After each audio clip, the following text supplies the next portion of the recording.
Good morning. I'm Navneet Kaur from Computer Science Department of Chandigarh Polytechnic College. Today I'm going to give you the introduction to Internet and the web. Now, what is Internet? As all of you know, that it is the largest network in the world.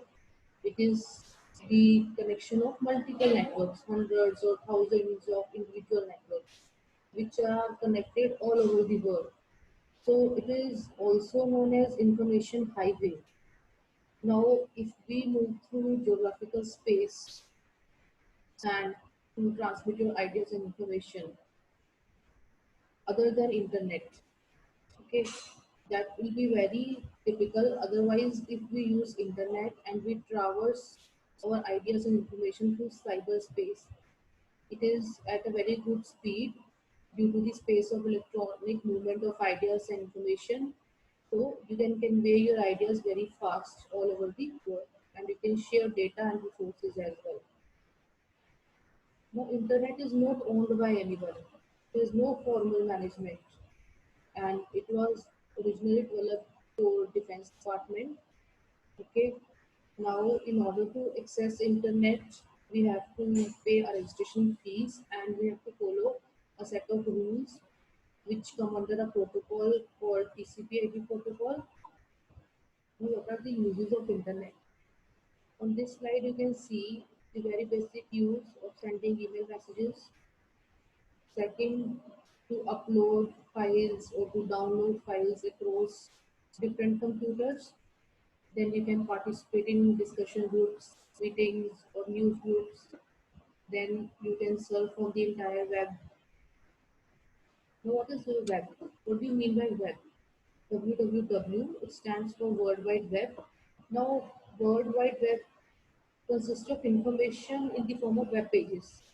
Okay, it consists of information in the form of web pages. Now, these web pages consist both text as well as graphic images. They can contain hypertext links, they can contain highlighted keywords or images to relate, for the related information. So, a collection of linked web pages is called a website. Okay. Now, main page of all the web pages that constitute a website, that is called the home page. Now, how do we access the internet? Next question is that comes into our mind. How do we access the internet? Many schools and businesses, they have direct access to internet by using high-speed communication lines and some equipment. Okay, and their students and employees can access through the organization's own network, local area network LAN, through their personal computer systems. Another method is that we have to use the Internet Service Provider, ISP. ISP stands for Internet Service Provider. This is the another way to connect to internet. Now, to access the internet, we need to pay a small registration fee and to agree to some networking standards based on the TCP/IP protocol, which is the basic protocol for internet, and each organization will pay for its own network. Each organization has to purchase these connections from the ISPs, which, which cost them annually or on a monthly basis. Okay, so these regional internet companies or ISPs will connect them to the internet through telephone call. Now comes an introduction to ISP. What is the Internet Service Provider? So it is a commercial organization which is already having a permanent connection to the internet, and its purpose is to sell these temporary connections to its subscribers. Like we have America Online, Microsoft Network, AT&T. Okay, their function is to provide temporary connections on payment basis to their subscribers. They already own permanent internet connections. Now, once you have your internet connection, then you will just need a special software that is called your browser in order to access your web. Okay, so these web browsers will connect you to the remote systems. They will allow you to open and transfer the files. They will allow you to display the text and images. Now, these web browsers are some specialized programs already in your computer system. Example, like you use Netscape Navigator, you use Internet Explorer or Mozilla Firefox, okay, or Google Chrome. Now, let us have a look at the client server architecture. So, whenever we use the term internet, every communication on the internet will be in the form of client server system. Internet basically is a network of networks, and within a network, always we have one computer which will act as a server, and all other computers will be clients which are connected to the server computer. Okay, so every communication on the internet system that will happen in the client server structure. Okay, a server will be a server is a specialized computer. Okay, now so that I have told you that what is a client and what is a server, now let us see what is a web client and what is a web server. Now, since web is a collection of files which reside on all the computers, means a web is a collection of documents. Okay, now a web server will contain all the web documents which reside over the internet. All over the world, web server is a collection of documents all over the world. Okay. Now, when we use our internet connection to become a part of this World Wide Web, then our computer system will act as a web client at that time in the worldwide client server network. And we are surfing the internet through our web browser. So our web browser will act as a web client at that time. Now we come across a term hypertext markup language. What is HTML? Okay, whenever we are talking about internet, we are talking about web pages or websites, we come across this term markup language or HTML. Now, since the files which are used on the web servers, they are ordinary text files as used by your word processing software. Now, in order to allow our web browser to read them, this text needs to be formatted according to a generally accepted standard, and that standard on the web is hypertext markup language. Now, this language makes use of some tags in order to tell the browser how to display the text contained in the document. It uses some elements. Okay, a web browser, suppose, is reading a following line, capital V, then it's writing review of book, capital I, wind instruments, then again capital I with a slash, capital B with a slash. So here these capital V and capital I are the elements or tags of HTML language. This capital V will tell the browser to display the text in bold, and capital I will tell the browser to display the text in italics.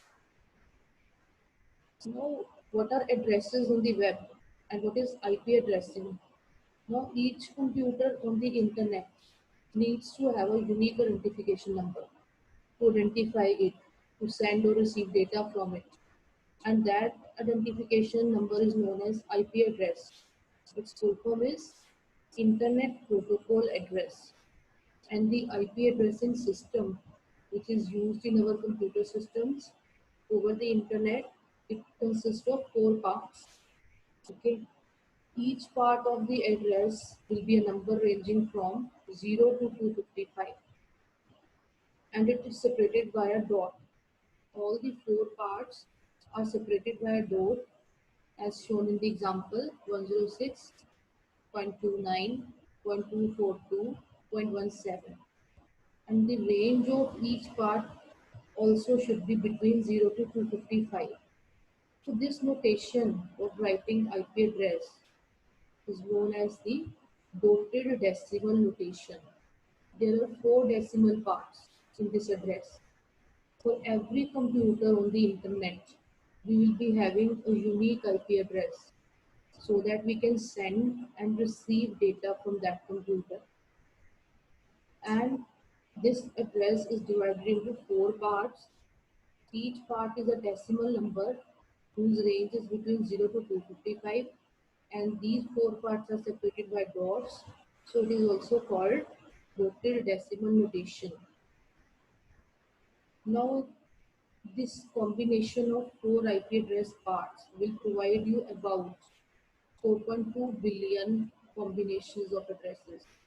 Okay, because the range of each portion is 0 to 255, that is 256. So we multiply them four times, you can have so many IP addresses available for use over the world. Okay, now according to the increasing requirements of internet, some internet task forces are trying to develop some alternate addressing system to accommodate the projected growth. But their solutions require extensive hardware and software changes all over the internet. Okay. So next term is our domain name addressing. After IP addressing, another term which comes is domain name addressing. Now, most of the web browsers do not use IP address in order to find the websites or their web pages when you search them in your browser. And alternately, they will use domain name addressing. Now, what is the difference between these two? Now, whenever you type a domain name, it is like just google.com. You want to open the web page Google, so you will type domain name. It is easy to remember. You cannot remember the IP address of google.com or any other website that you usually surf on routine basis. But it is very easy to remember the domain names. So we open the web pages mostly by the domain names instead of IP addresses. Okay. So this domain name is a unique name which is associated with an IP address by a program which runs on the host computer. So corresponding to every IP address, we will have a unique domain name. For every IP address, there exists a unique domain name. Okay. Now there is a mapping of IP addresses and domain names by a special computer which is known as the domain name server. This computer domain name server or DNS server will contain a copy of domain names corresponding to IP addresses in the form of a list which is stored on it. Okay. Now these domain names can include any number of parts which are separated by dots. Like we write www.google.com, okay, www.cuchg.in. Now domain names follow a hierarchical model if you read them from right to left. For example, there is a domain name gsb.uchicago.edu. This is a computer connected to internet at Graduate School of Business (GSB), which is an academic unit of University of Chicago (U Chicago), which is an educational institution. So domain names can have .com or .edu, .in, .gov accordingly. Now, no other computer on the internet can have the same domain name. They should be unique. Now, another term that we come across is uniform resource locator. We have talked about IP addressing. We have talked about domain name. Now, there is a term uniform resource locator. Now, the IP address and domain name, both of them identify a particular computer on the internet. Okay, but they do not indicate where the web page actual HTML document resides on the computer. They cannot indicate this thing. Now, in order to find the web page's exact location, the web browsers depend upon Uniform Resource Locator, and in short we call it URL. That is why we are calling it Resource Locator.